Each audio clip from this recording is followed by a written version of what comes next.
What's up, Cinebros? Welcome to Cineverm, episode 5087. My name is Anthony Renteria. With me is Chelsea. Wait, can I do the intro? Mm. Alright. What's up, Cinegweeds? Today we watched the awesome movie, the Lego Movie Part 2, the second part. I am Chelsea, and this is the awesome, I was gonna say fabulous, the awesome honeys, Anthony Renteria. He's gonna tell you the facts, recommend the movie to you.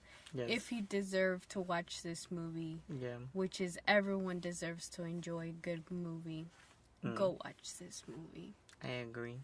If you like Legos, go watch this movie. Yep. Because I really like, I've never played with Legos as a kid, but seeing Legos on the screen is very fun. I like seeing the how they draw the faces. Oh, yeah. Their mouth moves all weird. Yes. I love that part. That was Usually you have like those toys, like Toy Stories, and you know how they move their whole, like their cheeks move and everything. But like how it's all narrowed down to eyebrows, eyes, and mouth, and you get so much more out of it. Oh, yeah. And they're working with so much less. I think that's why I like Emmett's face the most, because just the one thing changes everything. Yeah. I don't know. And he's like the most basic Lego piece. Yes. And imagine you have two real people, like in the commercials, they have the moment where when Wildstar pulls out those big goggles and then they become bigger and then the biggest shape. And in the side, if you just be paying attention to her, you would have noticed that Emmett is leaning back slowly. He becomes like 90-degree angle backwards. Yeah. Like, to get out of its way. Yeah. But imagine that's an actual person doing that. It would be impossible. But because of their simple shape and just the fact that they're Lego toys, he can create that exaggerated form, and it's like a visual gag. Yeah. I love that about this movie. Yeah, I loved all the visual gags that were like that. We're just playing with the fact that they're a Lego piece. Oh, yes. Or that they make Lego pieces. Oh, just like at that one part when they were sneaking around and you saw them kind of suctioning cupping and they're just sticking their feet hole into the little insertions and they were upside down but still walking. Yeah. Anyways, I just want to say that I really thought that this was a good movie. Yeah, I would agree. I was very excited because I loved the first movie so much and I consider it to be a masterpiece. And I was kind of worried that the original director's not directing would make this film lose a lot of its original style.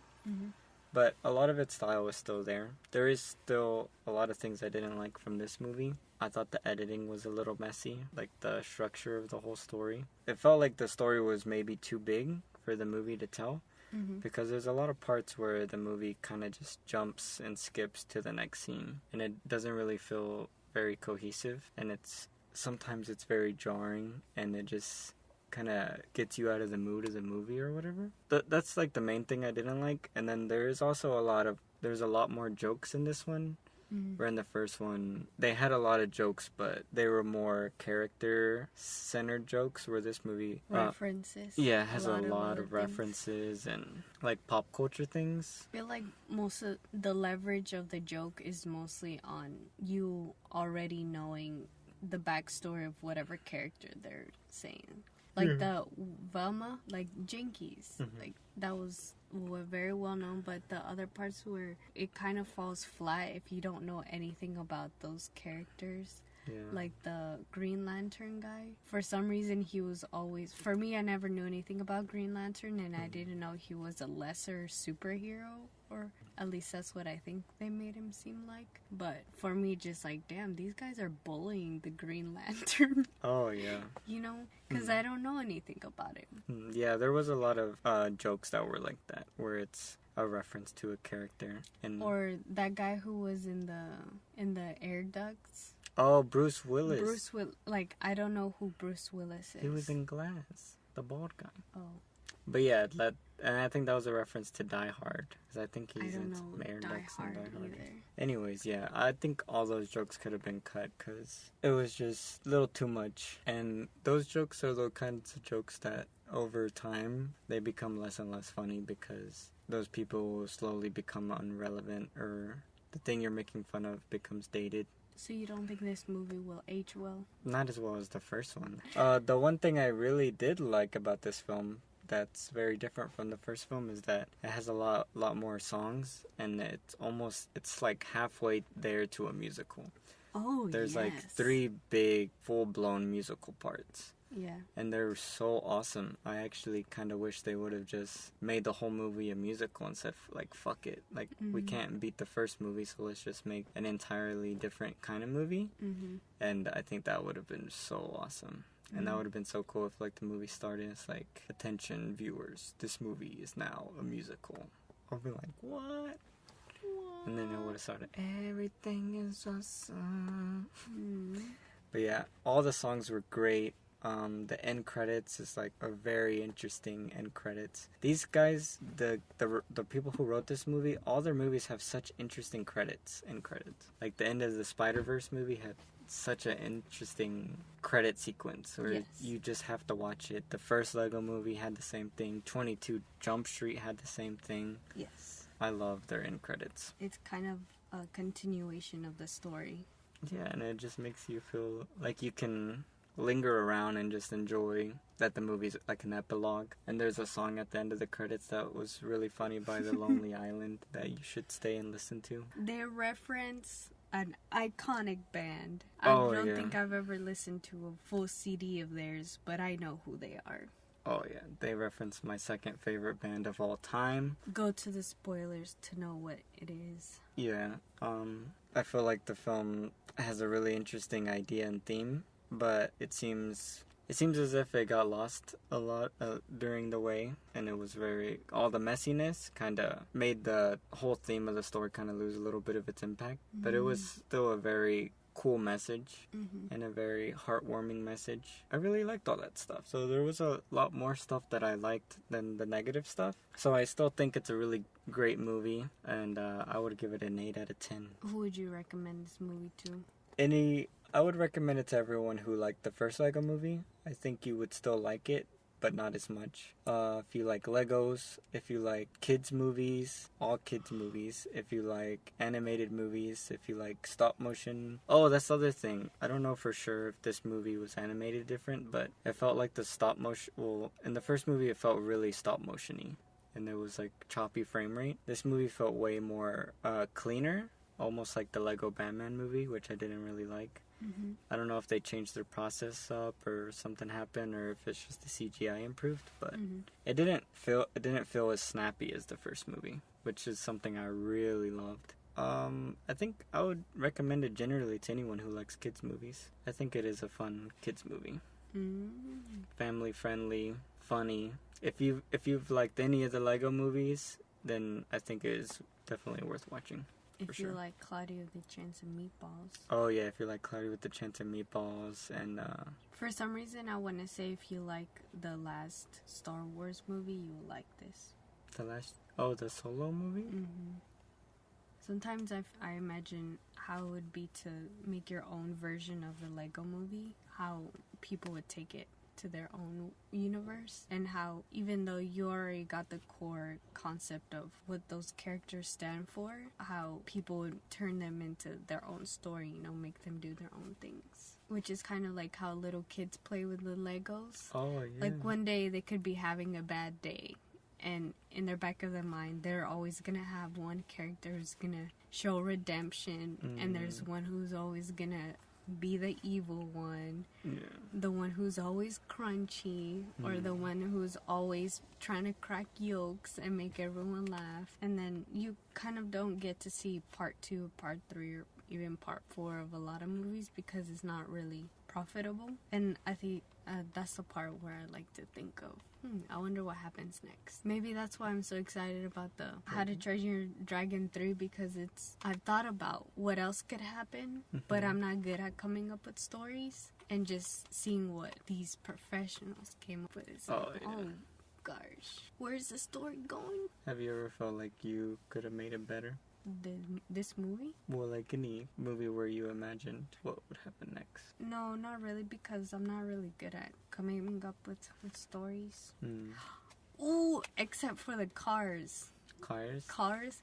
Because I love the first Cars movie. And then the second movie, was okay. I could forgive them. But the third one, oh my gosh. They just threw everything out the window and said, you know what? We're just gonna go with the most cheesy, the most kiddie, the most uncharacter. They didn't add anything to the characters. They just went on with whatever. No growth, no change. It was no new experience. Oh, it was just made me angry. I would do the whole race differently. I would show all of the cars differently. Lightning McQueen would have been a god by the end of that film. If he's not already the best race car ever. I would love to see your version of Cars. Yep. And Mater, we would go into more of his backstory. His youth days where he was pimped out, looking fresh new paint coat, fresh new tires, big old rims. I'm just kidding. His working days. Did he ever have a girlfriend? Who were his parents? Did he have best friends? Did he ever wish to be a race car? The secret baby Mater Jr.? Whoa. That would be so awesome. We should make our own fan films. Or you know how the Shrek movies, they have the Shrek 1, beautiful film, 10 out of 10, recommended to everyone. Yeah. But the second, also beautiful. But the third one, was there even a third one? Who cares? Oh. It could have been improved if there was, because I don't remember it. There was like 4 Shreks. There's Shrek the Third. Puss in Boots. Shrek Happily Forever After. And then there was a 5th Shrek, no? I just remember there was a short film Shrek where he's fighting Lord Farquaad. And I don't know, for some... Did you know Donkey has kids? Yeah, he has little baby the dragon. Donkeys, yeah. Did you know that? I saw it in one of the movies. Oh my gosh. That's something that would happen to Mater. He would have half race car, half Mater trucks. Looking trucks. Yeah. Except they're gonna be geniuses. But they're all gonna have Mater's teeth because I like the way his teeth look. They look very strong, like happy. And the way he smiles is like he wants to show everything, He's not shy about it. When he's happy, he's happy. Well, do you have anything else to say about the Lego movie? No. I would recommend this for kids. Yes. People who've watched any of the recent Netflix movies and they've liked it, you'll love this movie. Whoa. Is that a sneak diss? Hey, you're not supposed to bring it up. Is that a sneak backstory diss? Yes. Damn it.